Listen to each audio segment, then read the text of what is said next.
What's going on, y'all? Thanks for checking in with Callie. Please like, subscribe if you haven't. So, from my estimation, how I'm seeing it, the playoffs has already started for the LA Clippers. They got the Orlando Magic tonight. They got a few other games coming up, some crucial games. They got to play the Phoenix Suns twice.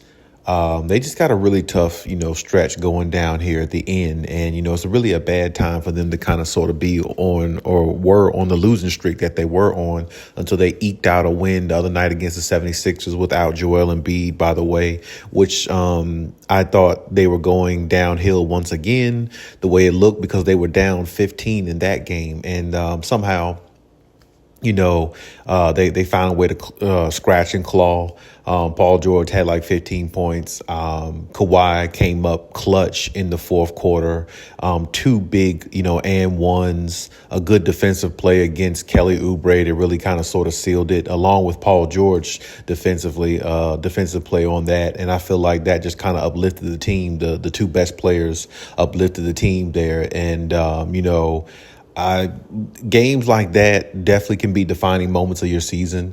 Nick Nurse said it best after that game. Kawhi knows when it's go mode and when it's time to be in go mode. And he definitely, reverted to that in his mind and within his gameplay, because instead of him settling for jumpers, because his jumper was off that game, which was really weird because, usually Kawhi is never that off. I think he was like 4 for like 15 or something like that at one point in the game. That's usually never how Kawhi operates. But, of course, everybody has off games, so you can't really discredit him because it's like, that happens to everybody. It's just the way it goes. It's basketball. It's a part of the sport. It's the way it is at times. But for him to have such an off game and then come up clutch like that at the end and have the mindset to just drive to the basket and get 2 and 1 plays, which is so highly unlikely in a situation like that, because most of the time when teams are down 4-6 points with that minimal time in the game, with several seconds to go, 20 seconds to go in the game, or a minute or less, they're taking 3-pointers. And Kawhi actually took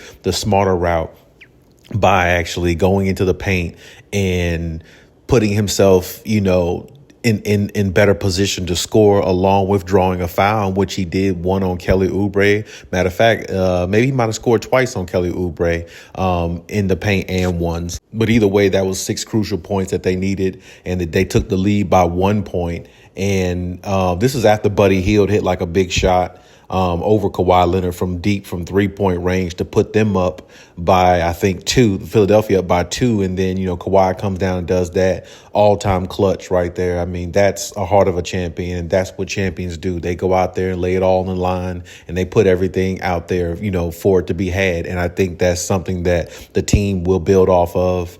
And, just the fact that, the Clippers have 2 star players who can get it going at any time during a game, no matter how far they're down or where they are at in the game. You got 2 superstar players who can really, play to a level to where it's like no lead is safe. That's definitely a plus, for the Clippers. They just need to kind of have more of the mentality of the aggressiveness and, playing with their backs against the wall, playing with a sense of urgency, and give more effort. That's really all they need to do. It's really, at this point, it's probably 97% mental for them, because a team that won 25 out of 30 games earlier this season, we know how good they can be. It's not really a question of how good they can be. They showed us this year how good they can be prior to the All-Star break. So definitely not a question of how good of a team they are or how they, what they could be going into the playoffs. They just need to be at full strength and give full effort, and don't cheat themselves, And, the turnovers are always crucial.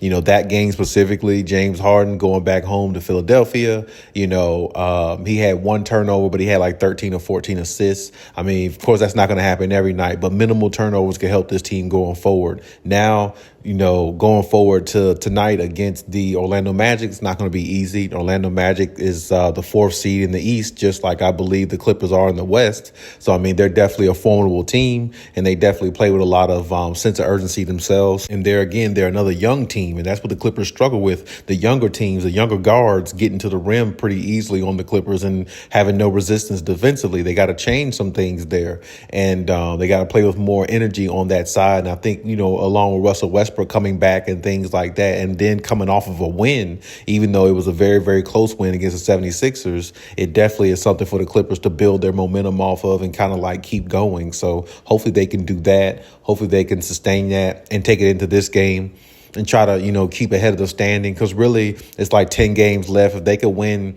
I'd say about 5 out of the 10 games, that'll at least solidify them a spot between the 1 and the 6 seed. And that's pretty much where you want to be, saying you can get in that realm. So you definitely want to be in the play-in tournament, especially from where the Clippers were early part of the season. They were the number 1 seed, at least for like a couple of days. And they actually got to that plateau. So, I mean, that's definitely an accomplishment for them. But at the same time, you want to, keep it going. You want to keep the winning culture going as much as you can. And they fell a little bit here lately since past the All-Star break. But, I mean, this is, a way for them to kind of pick it back up. You got Orlando. I think they got the Charlotte Hornets coming up.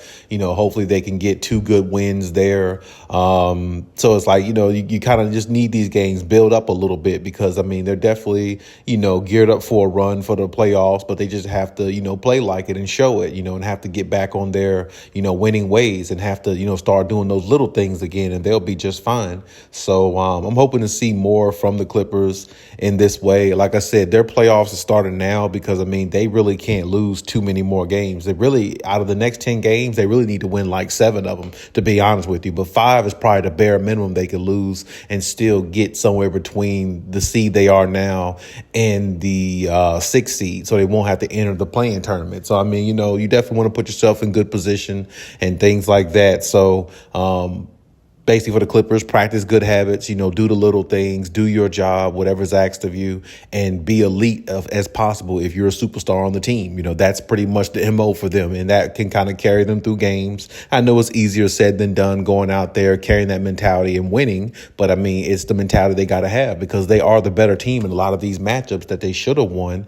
And as I said before, when you're a great team, or you're a team that has aspirations to win a championship, you have to beat the teams you're supposed to beat, because it's like you're basically supposed to put your foot on the necks of teams that doesn't belong on the floor with you. You're supposed to go out there and dominate as much as you can, build your confidence, that continuity within the team. So when they get in dire situations and tough situations, you know how to fight and claw your way out of it, and, get yourself to a point where you can give yourself a chance to win. And I think the Clippers, they've seen some, low days here in the last several weeks, I'll say. So, I mean, they definitely have aspirations, hopefully, to, push forward and try to win as much as they can going forward, and give themselves a little bit of leeway going into the playoffs, because this is going to be a tough playoffs. I can tell you now, just looking at, the teams that are playing well, Luka and the Mavericks, and Kyrie is playing well.